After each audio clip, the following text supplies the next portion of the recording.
Rohtak Maharshi Dayanand university के Radha Krishna auditorium में DSC के छात्र कल्याण संघ की अध्यक्षता में कार्यक्रम, जिसमें संगोष्ठी कार्यक्रम रहा, जिसमें राज्य सूचना आयुक्त अमरजीत सोलंकी ने भी शिरकत की।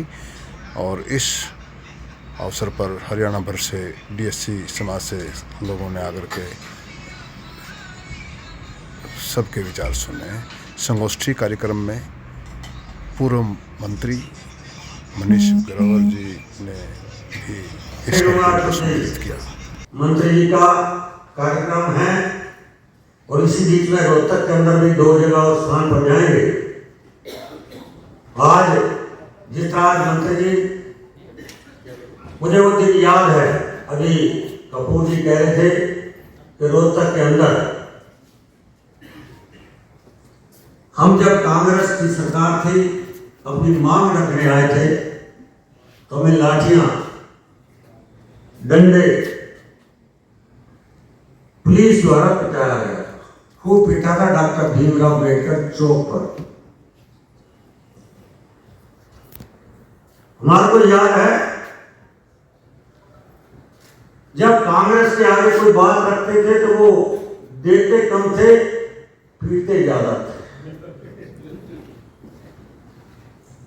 और समाज को भी जाति पाति में बांटने का काम भी कांग्रेस ने किया। देश की आजादी के बाद जिस तरह पंडित जवाहरलाल नेहरू जी को जिम्मेवारी दी गई, पंडित जवाहरलाल नेहरू ने सबसे जो देश को नुकसान पहुंचाया,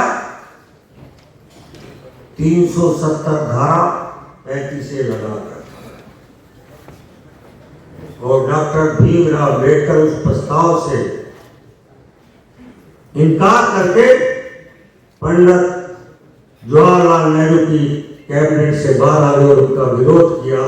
सबसे नुकसान हमारा 370 धारा 35 से लगा कर किया।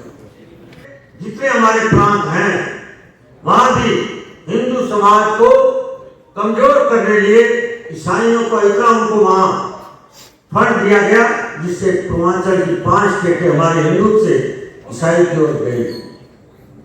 इसलिए कांग्रेस का जो कल्चर था, समाज को बांटना, प्रदेश को, देश को कमजोर करना, परंतु मैं कह सकता हूं ये नेता आदरणीय बेदी जी, अमरजीत जी, जो ये कबीर जयंती के कार्यक्रम पूरे प्रदेश और देश में मनाए जाते थे, पहली बार जब हरियाणा की सरकार बनी, आप बेदी जी मंत्री थे, माननीय मनोहर लाल जी के जिम्मे काम लगाते थे। सरसा से लेकर जमुनानगर तक और पंचकुला से लेकर महेंद्रगढ़ तक, फरीदाबाद तक आप महापुरुषों के आप कार्यक्रम करवाते थे। और पहली बार जब से भारतीय जनता पार्टी की सरकार आई है, महापुरुषों को उनके जन्मदिन पर या उनके पवित्र दिन मनोहर जी के नेतृत्व के अंदर, और जब लाखों लोग वहां थे, महामान्य मनोहर जी ने। धन्यवाद हमारे हृदय सम्राट मंत्री मनीष ग्रोवर जी, जिन्होंने